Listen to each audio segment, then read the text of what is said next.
This is Carl at National RV Detroit. I'm going to walk you through this 2024 Salem View travel trailer. And the model number is 29 View. Okay. So this is not a floor plan video, it's a how-to video, so I'm just going to show you some of the features and how they work, okay? You have your quick drop stabilizer jacks. Okay. This is a spray port here for a sprayer that comes with it, a water sprayer. Here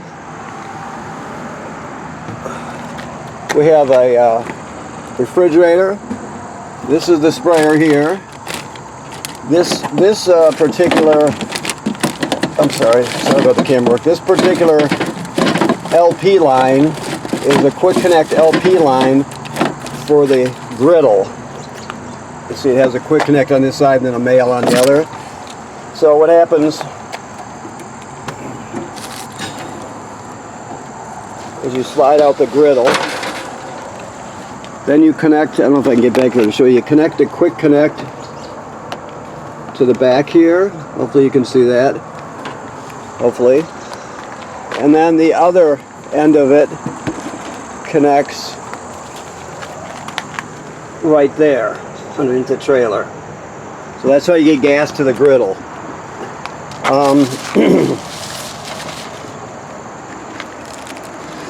Remember, it gets very hot. Obviously it's a griddle, and that's the latch right there for it. Okay. While we're here, this is the vent for the range hood. So your range hood, if you're running the fan in the range hood to vent to the outside, you want to reach up and to those latches and flick the baffle open so the baffle flaps freely while you're venting. Otherwise, in storage or travel, you can just have it shut. But if you want to vent out, you always got to open that baffle. You have a awning, power awning with LED strip. Outside speakers, you have a TV signal out plus power. This is your fresh water tank fill. Now generally speaking, the water comes from a city water hookup. But if you happen to be camping somewhere that doesn't have city water, you can pre-fill your fresh water tank right here and then use the onboard pump to pump the water. I'll show you the switch for the pump when we get inside, but it's just an option. If you don't have city water, you can carry it with you. Of course, this is the view, so it has a lot of large windows in it.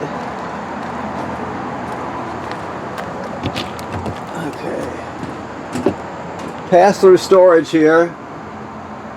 So you have the 3/4 inch crank on the top. That's used for the stabilizers, of course. And then you have a smaller one, that silver one. That one works with the power tongue jack. So if the power tongue jack happens to fail for whatever reason, you can pull this plug out of the top, put that crank on there, and you can crank it manually. You can always get hitched and unhitched no matter what. So it's a good feature. You have a deep cycle marine battery here. Also, there's a kill switch for the battery right here if you want to disconnect it. Okay. The other side of the pass-through storage here. So you have your dump hose here. This is your 50 amp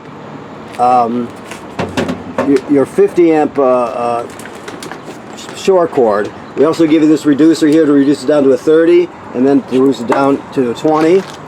But we give you everything you need for that, okay? Your dump valves right here. You can see there's 2 gray valves and a black valve. Now, the black is toilet water and waste, and the gray are sink and shower water. If I walk back here, I believe, yes. If I come back here, this is your city water hookup right here. It's the most common way you get water to the trailer. This is your black tank flush. So if you look at the sticker right here, it says don't turn on the water to this flush unless the black tank valve is open. So you want your dump valve open so too much pressure doesn't build up. So just remember when you hook it up to check to make sure your black tank valve is open, then you can turn it on. It'll spray out the inside of the tank. It'll clean off the sensors. It's a really good thing to have. As long as there's a working hose at the dump station, I would definitely do it. Okay. So this is your 50 amp plug in for your receptacle for your 50 amp cord. Okay. The manufacturer suggests you inspect the roof every 60 to 90 days. So you want to go up there, have somebody go up there and look at the sealant, make sure there's no cracking or separation where water can get through. Make sure there's no damage to the roofing attachments or roofing material by low branches or road debris or something like that. You can't see the roof from the ground, obviously, so if somebody needs to go up there and check it out just to stay ahead of any potential problems. Okay, that should be part of your regular maintenance. This bracket here tells us it's prepped for a Lippert telescoping ladder. So if we ever wanted to add that, it's already got the bracket on there. And of course, right next to it, this tells us that this is pre-wired for a Furrion backup camera kit. So you can always add that also. We do sell those here. Okay. Now this has got on-demand water, hot water. So obviously the switches are inside, but this is the outside of the unit here. It has a safety built in. Unless there is water being called for, like you have water in your fresh water tank and you have the pump on, or most likely your city water is hooked up, then it'll kick on and it'll just give you a steady flow of hot water. But if there isn't any water, it will not turn on. It's got a safety switch. Always remember that. It'll only run if you have water waiting to be heated up, so to speak. Okay, I'll show you the switch for this when we get inside. Okay. All right, so let's go inside. I'm running off of just the battery right now because we're far from the building. So let me just get some lights here if I can. That light right there is a dimmer. You just rub your thumb over it like that.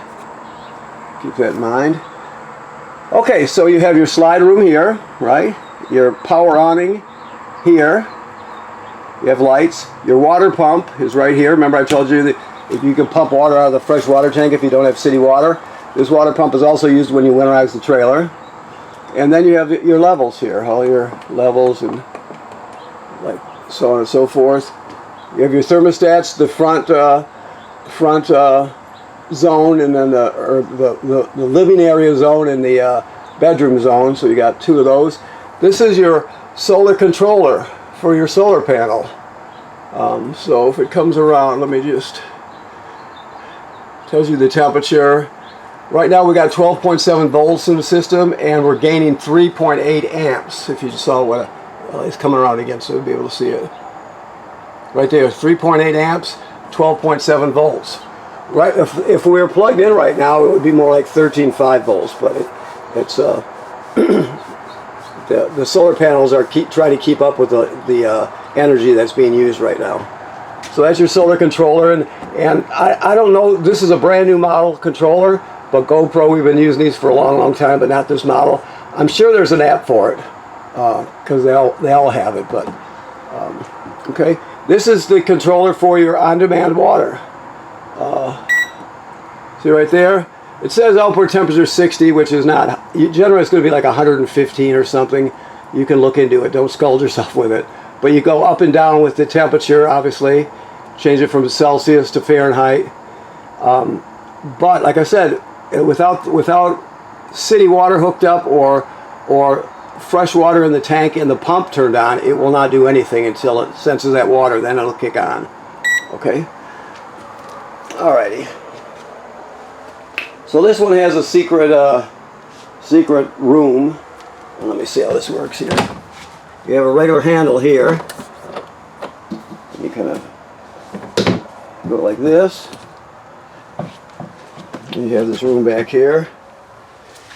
The bunk folds down, and there's another mattress underneath it. So, you know, you got your kids can hang out here, whatever.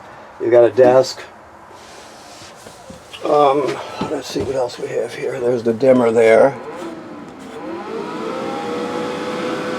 Oh wow! So it has a vent too. That's kind of neat. Right here, a fan. Just let me look around for a second. Yeah, so it's basically that's it. You have some storage over here, but it can keep the kids busy and keep them out of your hair sometimes when you need it to. This should be strapped down, or this is getting ready to be picked up, but we'll do something with the stool so it's not bouncing around. Okay. I'm trying to decide what this is right here. Is that for the stool, maybe? Anyway, we'll figure it out. I'm not sure what that's for. It could be for the stool. Okay. So, back out here. You have your TV, where your TV goes. Here is a backer plate, obviously. So you can put a bracket on there. You have a sound bar, and these have remotes that go with them. So your sound bar plays FM radio, no AM. For some reason, this one doesn't ship with AM. There's a USB drive, so you can put all your favorite music onto one USB stick, for example. Take it with you. It has Bluetooth, so you can hook up wirelessly with your phone or your tablets. 2 speaker zones, 1 and 2. 1 is inside the trailer, 2 is outside the trailer, and an HDMI in. So once you have a TV hooked up, if you wanted to use like a portable Blu-ray player or something, you could go right into the system right there. Below it, we're not hooked to AC power right now, but this is the fireplace slash heater, basically. It has a fan on it, and it'll really kick out the heat if you call it to. Okay. This, they're telling us that this is wrapped. Let me see if I can find it here. I probably won't be able to at this moment, but anyway, there'll be a panel, and this will be pre-wired for a Wi-Fi signal booster / router. So if you're ever interested in having better Wi-Fi because your family uses a lot of it, for example, you can get the different kits. You go to kingconnect.com and look at the pre-wired kits.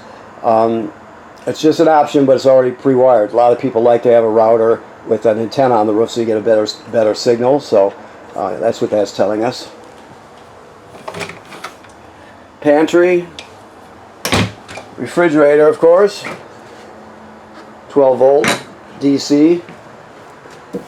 Counter space. You've got your stools. Now right here, I'm not going to open the thing up because I'm sure you know what one looks like, but this is the power converter right here.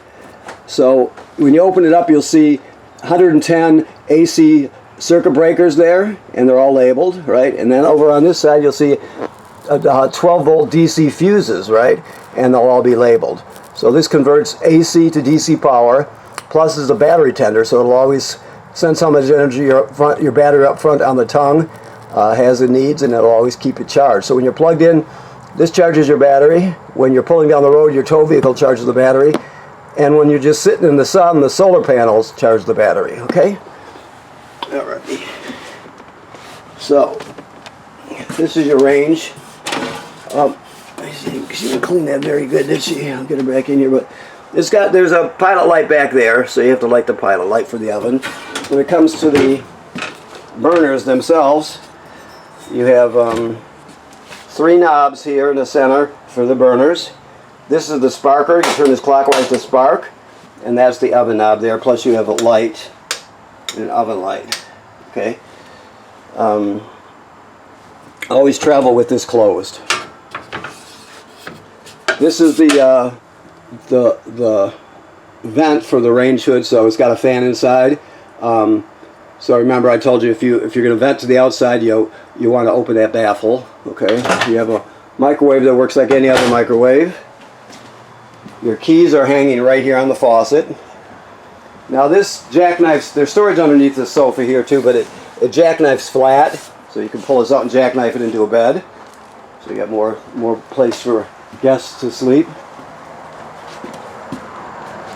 When it comes to the bathroom, keep in mind that all the plugs in this trailer, even the one on the outside, is wired through a GFCI, so you always reset it at the GFCI. They're all protected. The shower works like any other shower. Your toilet sits right over a black tank like all travel trailer toilets do. You have a flush pedal right here, if you can see that. So when you get to the campground, there's no there's no nothing in the black tank because it's already been dumped, right? So you hook up your power and your water, you come in here, you put a dose of chemical right in the bowl, then you'll stand on the pedal and water will come flowing out. You stand out long enough to put at least a gallon of water in the black tank along with the chemical, then you're ready to use it. If you don't do that, if you use it dry, first of all, it'll get clogged up. Second of all, the smell will be terrible. So you always want chemical and water in it before you use it. Okay? Your bed slides up and down. It's, as you can see, like so. You also have TV hookups. I'm trying to see. Oh yeah, your TV hookups are right here, and you can put a back. There's a backer here, so you can put a bracket on there. This is the King Connect plate I was telling you about. So that's where your router would fit in your. And like I said, above it on the roof, there's another plate that where an antenna goes. If you're interested, this is a signal booster for the digital antenna. It's green. It should always be green. You can shut it off, but you don't want to. You always want to leave it on like that, or else you won't get a good signal. We have a large closet and escape windows. So you got a lot of window space. And because this is a 50 amp system, I would bet, I don't see the stickers now, but I would bet that it is because you can add a second air conditioner here if you need to. So keep that in mind. We do sell them here and we install them here, but the reason it's a 50 amp system, there's no reason for it to be 50 amps if it doesn't have two air conditioners. So sometimes they're pre-wired for a second one. There's usually a sticker right here, but I could feel where the glue was. So I'm sure that's where you can add a second air conditioner. Okay.